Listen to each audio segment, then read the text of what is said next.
How to see someone's close friends on Instagram. In this video, I'll show you how to see someone else's close friends on Instagram. So after you open up your Instagram app like this, now tap on your profile at the bottom right side. After you open your profile, now tap on this menu at the top right side.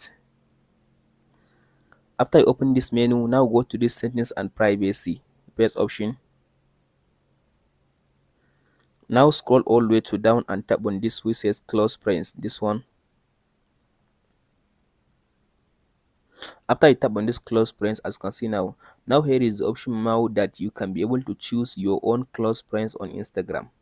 But for now, there is no any official button that Instagram gives you to see someone close friends on Instagram, unless if the person just selected his close friends on his like Instagram story. You can be able to see that green button. There is the only option for you to see the close friend that he added on his Instagram story, but there is no any option for you to see someone close friends on Instagram except that method.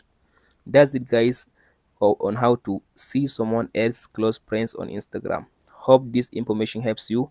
Don't forget to like and subscribe. Thank you for watching, guys. We'll meet in the next video.